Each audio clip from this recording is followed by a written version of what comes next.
forgot the 3. All right, so we're taking square roots to solve. So we're still using square roots, still using that plus or minus, imaginary numbers, complex numbers, still part of this.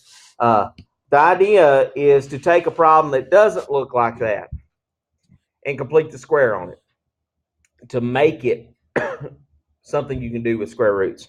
So we're going to take you through step by step how you would complete the square. This one, it is every step that we're going to do. So the first step is move the constant. Okay, so I'm looking at the side that's got the quadratic stuff on it. What part of that is the constant? The constant. X is a variable. That means it varies. So which one of those doesn't change? 7. It's a constant number. It's constantly 7. No matter what X is, that 7 is there. We're going to move it. How do we move it over to the other side? Subtract it. Okay. So here we have x squared minus 16x equals, my brain did it in my head before I got there, negative 8. Okay. That's what that first step is. The second step is to divide by the leading coefficient.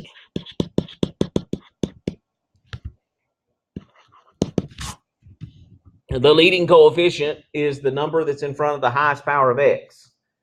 Highest power of x is x squared. What's the number in front there? 1. It's an understood 1 there. That makes this one easier because it's a 1, because dividing by 1 is going to do what to everything? It's going to leave it exactly the same. Dividing by positive 1. If that were a negative 1, yes, it would change all the signs. But no matter what number is there, the second step is to divide by that number. So there's a 1 there. We're going to divide everybody by that 1. Realize that you can skip that step if it's a 1.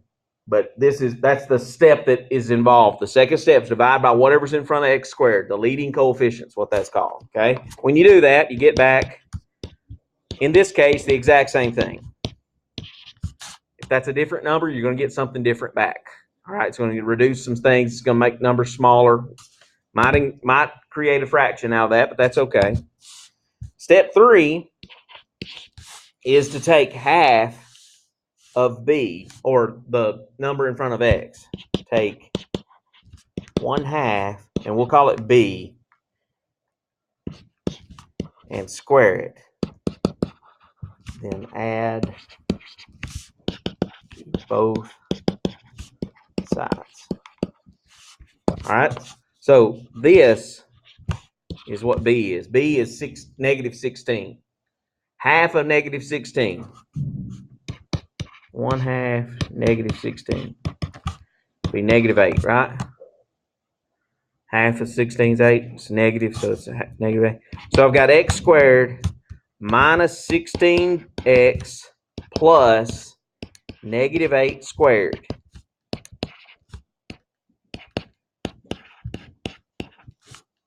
Okay. I wrote it like that on purpose. I know that negative 8 squared is what? 64. It always is 64, but I'm writing it like that on purpose because on one side I need to work that out. On the other side I don't. Okay, that's the tricks of that. So once you've added that on each side, and I'm adding it by writing it half of b squared, the right hand side you need to work out, because what's over here? Just what? What are those things? They're like terms, right? They're numbers, right? So we could work that out. Negative 8 plus 64 would be negative or positive 56. Negative 8 plus 64, because negative 8 squared is 64. 64 minus 8 is 56. Okay? On the left side, this is where we've completed the square. What we've created here is this polynomial, x squared minus 16x plus 64. if we did the X method of factoring, and here's the thing, we're not going to do that every time, but I'm going to show you that's what happens here.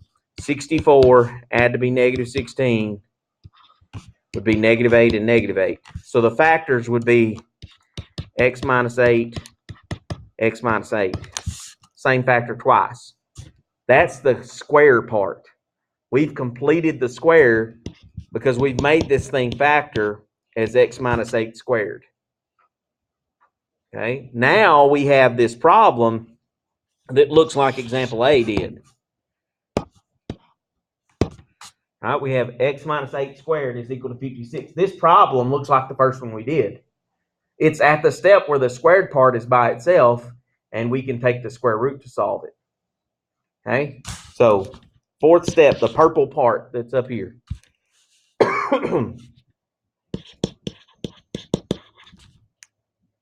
Factor the quadratic side.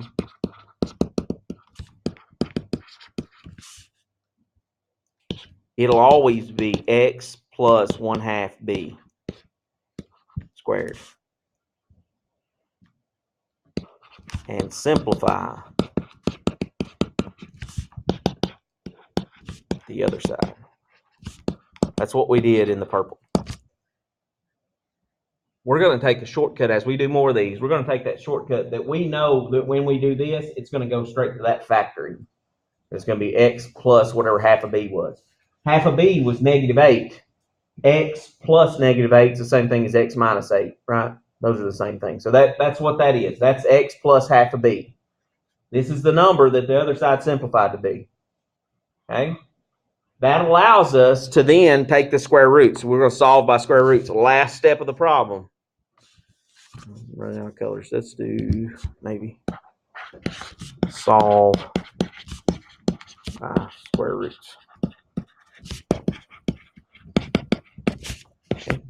So I would take the square root of both sides, plus or minus on the number side. Excuse me.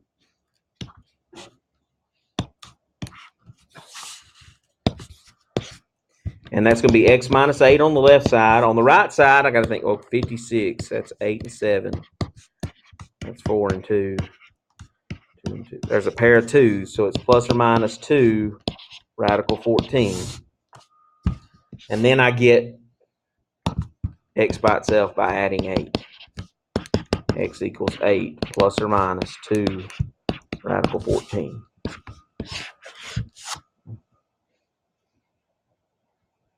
So there are 5 major steps to solving a problem by completing the square.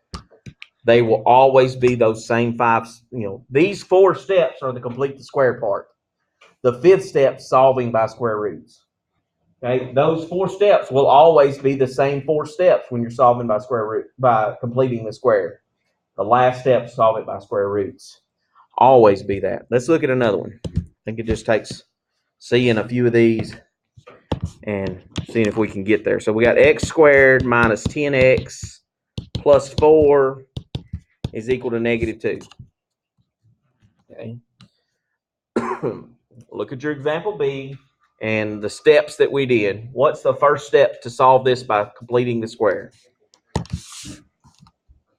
The constant. Move the constant. Look, which one's the constant? 4. So we subtract it from both sides. And I'm going to, I got x squared minus 10x. I'm going to leave some space because I know what I'm doing next. I'm going to take half of b and square it. Add to both sides. So that'd be negative 6 over there. The next step is take half of b. What's b? 10? Negative 10. Very important. The sign's pretty important there.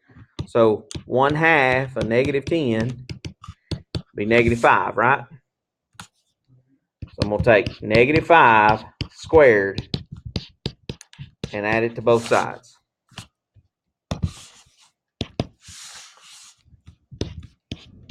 At that step is where the left side factors. Every time, because what step did we get to leave out here that we did on the first one and we didn't do on this one, or didn't show on this one? What should you do after you move the constant? divide by A. A's 1 here, so we knew it's not going to change anything. So that's why we just skipped over that. Okay. Once you've done this, got half of B and squared it and added both sides, that's where this factors. It factors as x minus 5. X plus half of B. Half of B was -5. X plus -5, that's x minus 5. Same thing. On the other side, we just got to work that out. -6 plus -5 squared. We're unsure of our math skills. 19. Now we're to the step we do what? Square roots. X minus 5. 19 is a prime number, so I know that doesn't break down at all. So we're going to plus or minus in front of square root of 19, and then last step, add 5. 5 plus or minus square root of 19. JP, can you not pull your phone out while we're doing the lesson?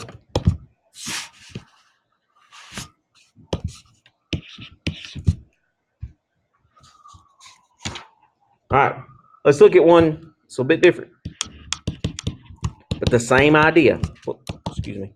6x equals -15. So they're going to throw them to you kind of in a different look every now and then, and that usually means you can skip one of the steps. Okay, one of the steps gets where you can skip it a little bit. All right.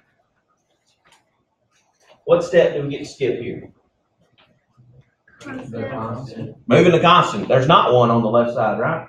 So we don't have to move it. What step do we have to do, though? 1/2 b squared. Divide by 3. Good, Gabe. Whatever's in front of x squared, got to get rid of it. Okay? So we're going to divide everybody by 3. The good news is that on this problem, everybody is divisible by 3. That is not always the case, but today it is on this problem. -15 divided by 3 be -5. That won't always be a negative number over there. It just happens to be right now. Okay? Now, we've got rid of A, or the number in front of x squared, the leading coefficient. We've gotten rid of it. The next step would be what y'all said first there. Take half of B, half of the number in front of x. Half of 2 is 1. So we're adding 1 squared to both sides. I don't think I need the calculator for that. -4. -5 plus 1. And then what does the left side turn into? X plus 1 quantity squared. Always going to do that. Whatever half of B is that you're adding on both sides, that's what's going to be here. Every time, because you've made it happen that way. You've done completing the square, and that's what makes that happen that way. What's the next step? Square roots, plus or minus. So it's a -4, but what's the square root of 4? 2. 2i. Yeah, good job.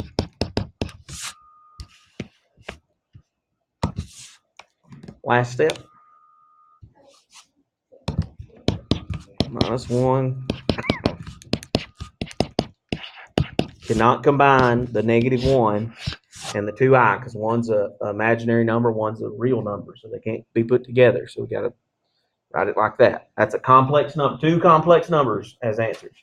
-1 plus 2i, -1 minus 2i. None of that. Okay.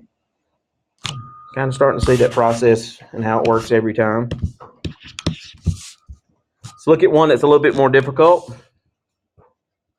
3x squared, so that's familiar, minus 5x minus 8 equals 2x minus 3.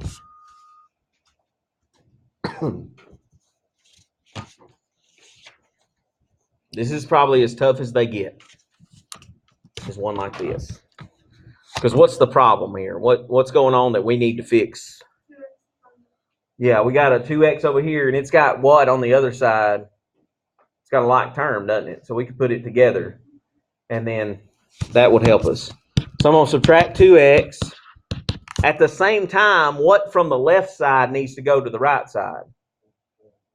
The constant, which is 8. So how am I going to move it to the other side? Add 8 to both sides. So I'm just going to do that in one step. We're in Algebra 2. That shouldn't be too daunting, especially since they're not even like terms. So this side, that's gone. This side, that's gone. So that's 5. Here we have 3x squared minus 5x minus 7x, sorry.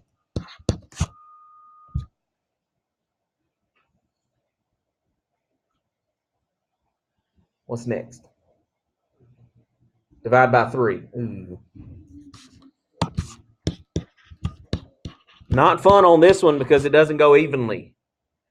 But that's okay because we got rid of it as the leading coefficient. That's the important part because that makes completing the square easy.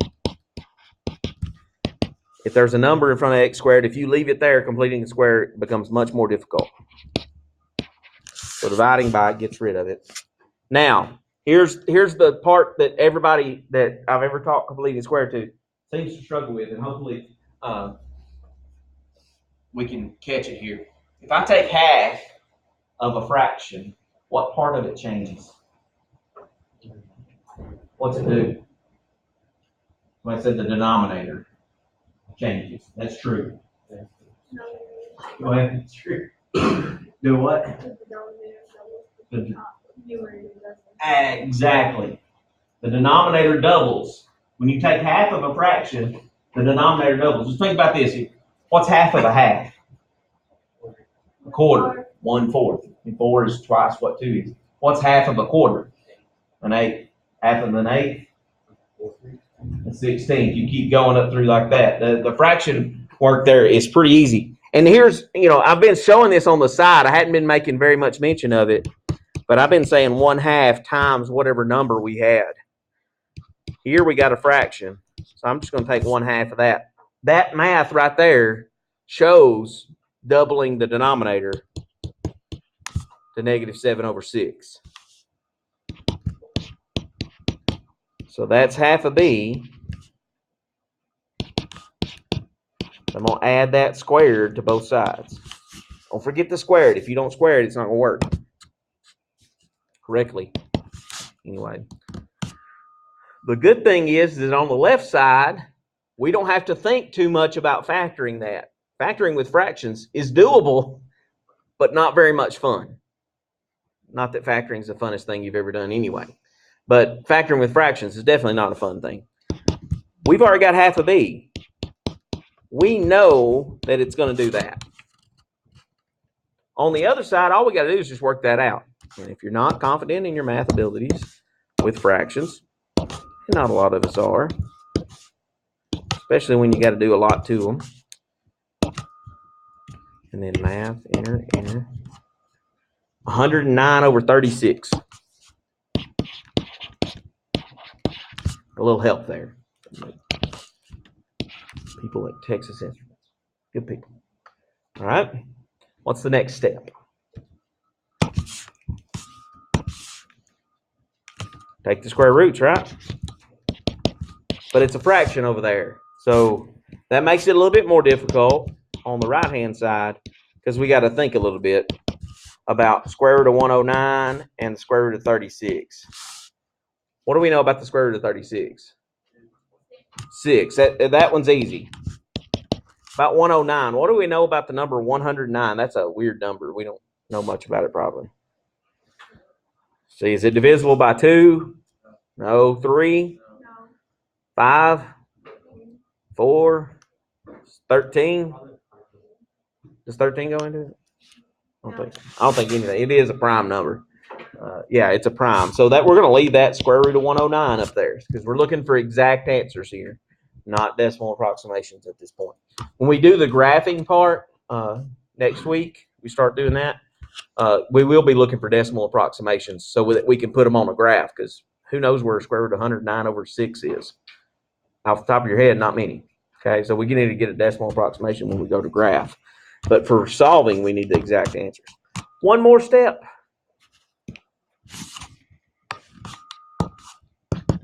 Get x by itself. Add 7/6.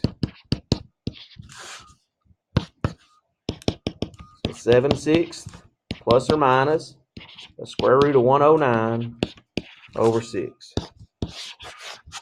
We got a solution by completing the square.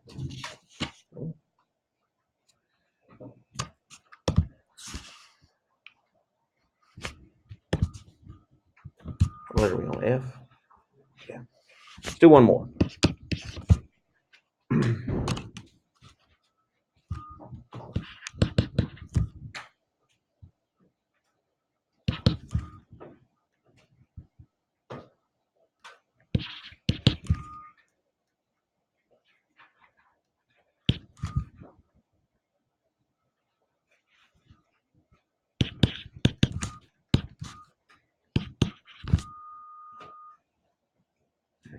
Fun one. 6x squared plus 8x minus 10 is equal to negative 13. We want to solve that by completing the square.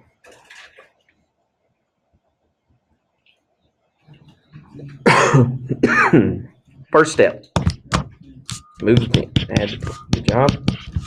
So there's our negative 3. 6x squared plus 8x on that side. Next step. Good job. Divide by 6. Divide by that leading coefficient. One of those goes evenly. That's nice. X squared. And then 8 over 6 becomes 4 over 3. Good job. And then negative 3 over 6 is negative 1/2.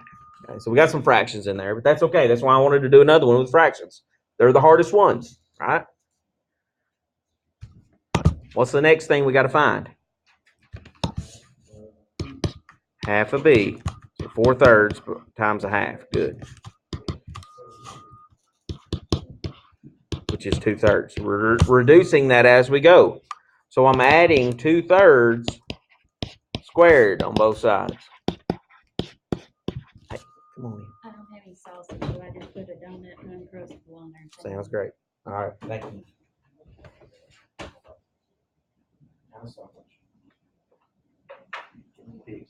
All right, here we go. So 4 over 6. Don't forget to reduce fractions. That's kind of a big deal. Now, do the work. What does the left side become?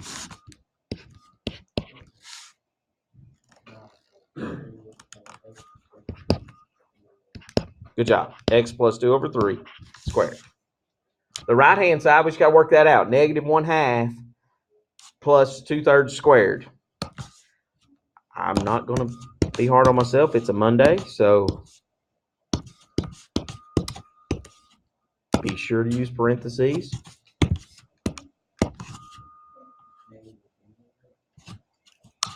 Negative 1 over 18. Ooh. This is going to be a fun one. Take the square roots. That's good. Good job. Didn't mean to write in blue. Let me change colors. Something different. Green's a good one. It's Green Day for Spirit Day today.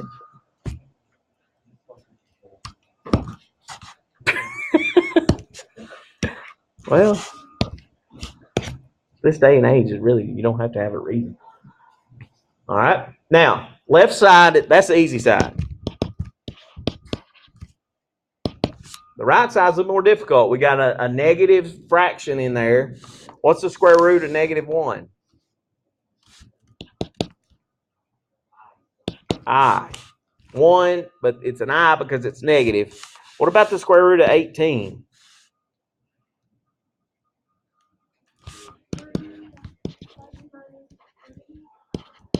Three square root of what? 2? Is that what you said, Jackie? Thanks. 3 square root of 2. Now, what's the problem with that? It's on the bottom. We can't have that, so we got to fix that. How do we fix that? Square root of 2 over square root of 2. So that's multiplying by 1, really. And then that's going to fix that side so it looks right.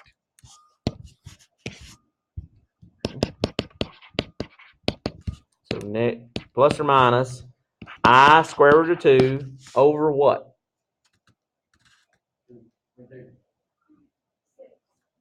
6. Because the square root of 2 times the square root of 2 becomes square root of 4, right? Square root of 4, that is 2. 2 times 3 is 6. That's how that's going to happen. Right here, this part, this is what this turns into. I radical 2 over 3 times the square root of 4. But we know the square root of 4 is 2, and that's 2 times 3 is 6. That's where that 6 is coming from. It's always the tricky part on these, is fixing those things. Now, one more step and we're finished. What is that step?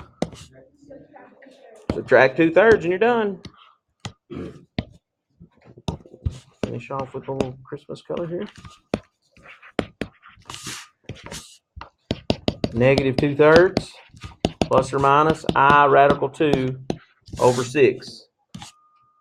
I don't need to do anything as far as common denominator here because I can't even put that together, right? Because one's a square root with an I, the other one's just a regular number. So I don't even have to worry about common denominator stuff there. And those are my two answers. All right. This takes practice. It's something that you're not going to, well, some of you may be able to do it without practice, but it does take some practice. So the practice, 3 through 11. We'll just do the odd ones because these do take a little bit of time. And 35 through 38. Application of that. And page 288, 3 through 11 odd, 23 through 33 odd, and then 35, 36, 37, and 38. All of those. Okay. And that'll get some practice with completing the square. Tomorrow we'll do a work day over completing the square. We definitely need to make sure we're doing that practice tomorrow and getting ready for a quiz Wednesday over completing the square. And then got to get some more information about Thursday as to who's going first. I think seniors go first Thursday on the trip, and then juniors go second. But I'm not sure what time all that's going to happen. So I got to get some information about that. So anyway,